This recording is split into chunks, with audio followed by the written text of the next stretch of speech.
السلام علیکم دوستو، آج ہم بات کریں گے دنیا کے ایک ایسے فرقے کی جس کو ٹھگ کہتے ہیں۔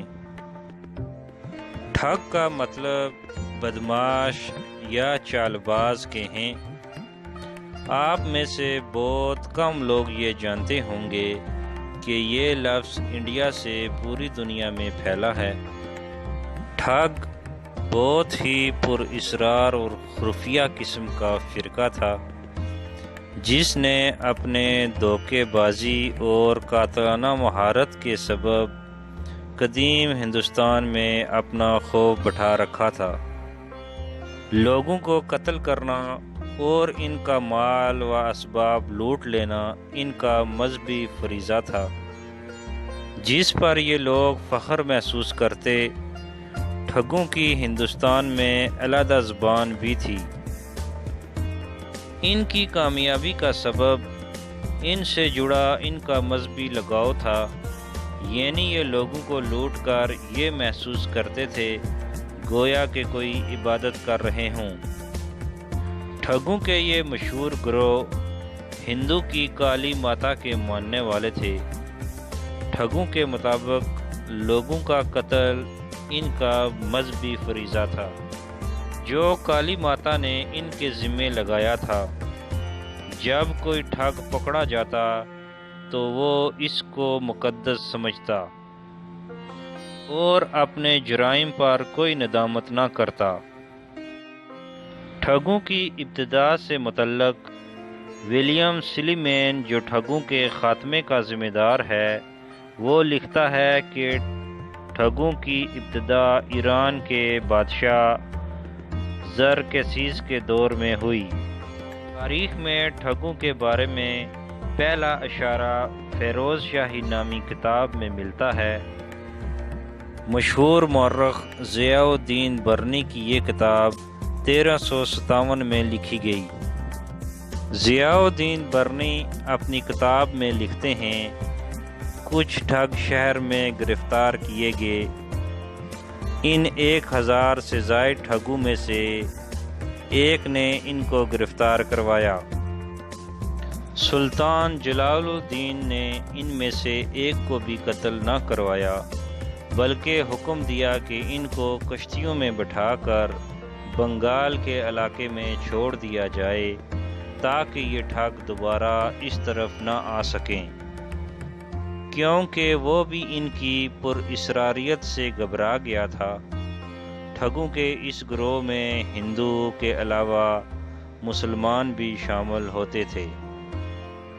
ایسے مسلمان جو 5 وقت نماز پڑھتے، روزے رکھتے، اس پیشہ سے منسلک ہوتے ہی وہ کالی دیوی کو اپنا سرپرست تسلیم کر لیتے اور وہ تمام رسومات اختیار کر لیتے۔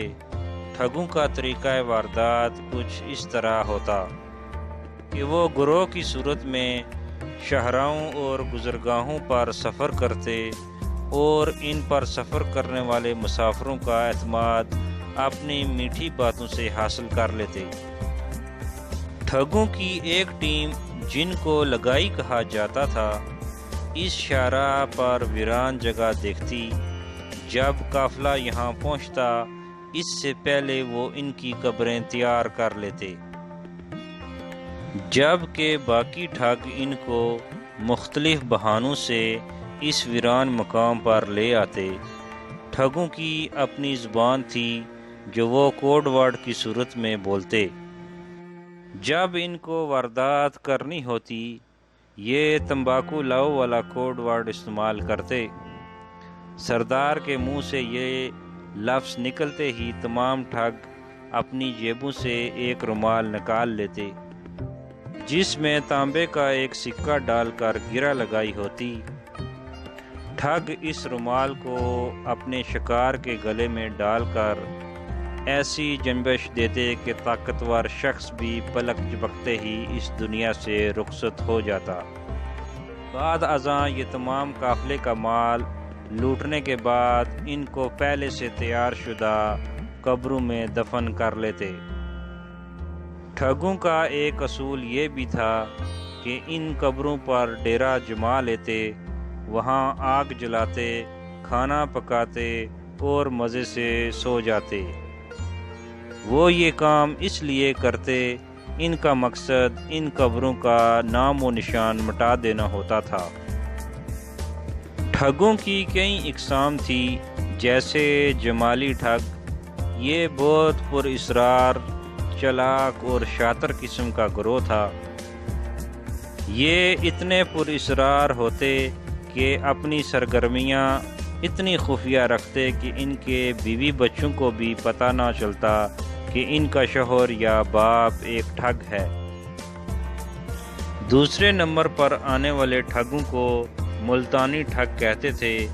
یہ ٹھگ بنجاروں کی طرح اپنی عورتوں اور بچوں کے ساتھ سفر کرتے۔ یہ ٹھگ گلا گھونٹنے کے لیے رومال کے بجائے رسی کا استعمال کرتے۔ ان کے بارے میں مشہور تھا کہ یہ اپنی بیٹیوں کو پیدا ہوتے ہی مار دیتے تھے۔ ٹھگ کبھی بھی کسی عورت کو قتل نہ کرتے، کیونکہ ان کا ماننا تھا کہ عورت کو قتل کرنا کالی دیوی کے عذاب کو دعوت دینا ہے۔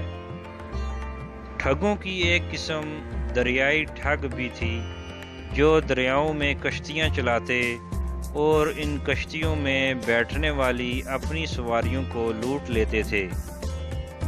دوستو، جب انگریزوں نے ہندوستان پر قبضہ کیا تو انگریزوں نے ٹھگوں کا خاتمہ بہت چالاکی سے کیا۔ انگریزوں نے ان ٹھگوں میں جاسوس ڈھونڈے جو پیسوں کے لیے ان کی مخبری کرتے۔ انگریزوں نے بہت سے ٹھگوں کو پکڑ کر توپوں کے منہ پر باندھ کر اڑا دیا۔ موجودہ دور میں ٹھگ اور ان کی سفاکیت ایک قصہ ماضی بن کر رہ گیا ہے۔ دوستو، ویڈیو پسند آنے کی صورت میں ہمارا چینل سبسکرائب ضرور کریے گا اور نیچے دیے ہوئے گھنٹی کے آپشن کو دبائیے گا تاکہ آنے والے وقتوں میں آپ کو اس طرح کی معلوماتی ویڈیو مل سکیں۔ ویڈیو پسند آئے تو کامنٹس میں ضرور بتائیے گا کہ آپ کو ویڈیو کیسی لگی۔